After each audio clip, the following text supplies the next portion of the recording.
Hello friends, welcome back to our channel. ప్రపంచవ్యాప్తంగా తిరుమల తిరుపతి దేవస్థానానికి ఒక ప్రత్యేక గుర్తింపు ఉంది.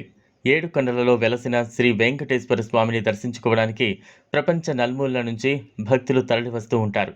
అయితే ఇది ఇక్కడ ఉన్న స్వామివారి మూల విరాట్టు స్వామివారిది కాదు, అమ్మవారిది అని కొందరి వాదన. మరి వారు అలా అనడానికి కారణాలేంటి? అక్కడ వెలసింది శివుడా లేక విష్ణువా అనేది ఇప్పుడు తెలుసుకుందాం. తిరుమల అంటే అదో విశేష ఖజానా, అదో అంతు చిక్కని రహస్యాల నిధి. 14 లోకాలలోని అపురూప సమాచారమంతా ఆ 7 కొండల్లో నిక్షిప్తమై ఉంటుందంటే ఎలాంటి అనుమానం లేదు.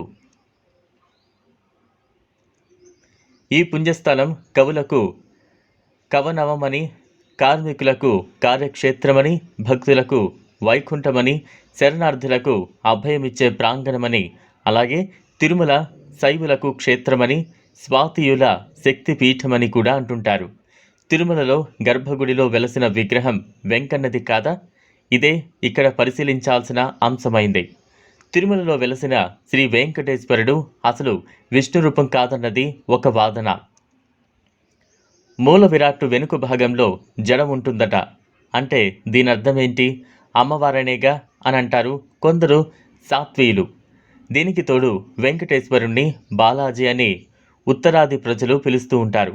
అసలు స్వామివారికి జరిగే పూజలు సాత్వీయులు అమ్మవారికి మాత్రమే చేస్తారు అని, అవి విష్ణు సాంప్రదాయానికి చెందినవి కాకుండా ఆచారంలో ఉన్నాయని అంటుంటారు. దీన్ని బట్టి మూల విరాట్టు బాలా త్రిపుర సుందరి అమ్మవారు అని అంటారు. ఆదిశంకరుడు ఈ స్థలం సందర్శించినప్పుడు మూల విరాట్టు పాదం కింద శ్రీచక్రం ప్రతిష్ఠించారు. విష్ణు పాదాలకు శ్రీచక్రానికి సంబంధం ఏంటి? ఇదంతా అలా ఉంచితే శిల్పశాస్త్రజ్ఞుల ప్రకారం మూల విరాట్టు విగ్రహం స్త్రీమూర్తి కొలతలకు సరిపోతాయట. అందుకే వక్షస్థలం మూసివేస్తూ శ్రీదేవిని భూదేవిని ఉంచారనేది వీరి వాదన. విగ్రహం వెనుక అమ్మవారి రూపముంది. అందుకే ఆ విగ్రహం అయ్యవారిది కాదు, శక్తి స్వరూపిణి అంటూ పేర్కొంటారు.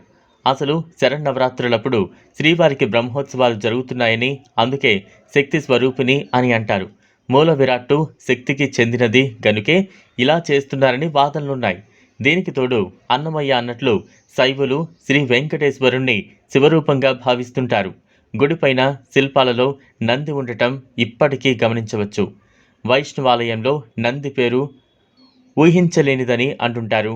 దాంతోపాటు స్వామివారి పేరులో ఈశ్వర శబ్దం ఉండటం కూడా గమనార్హమే. కావాలంటే పరిశీలించమంటారు. వేం అంటే పాపాలు, కట అంటే తొలగించు. ఈశ్వరుడు కలిపితే వెంకటేశ్వరుడు అవుతుంది.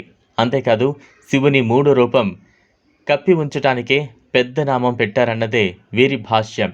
ఈ వివాదాలన్నింటికీ తెరవేస్తూ శ్రీ రామానుజుల వారికి శంకు చక్రాలను అమర్చి ఈ క్షేత్రాన్ని వైష్ణవ క్షేత్రంగా ప్రకటించారట.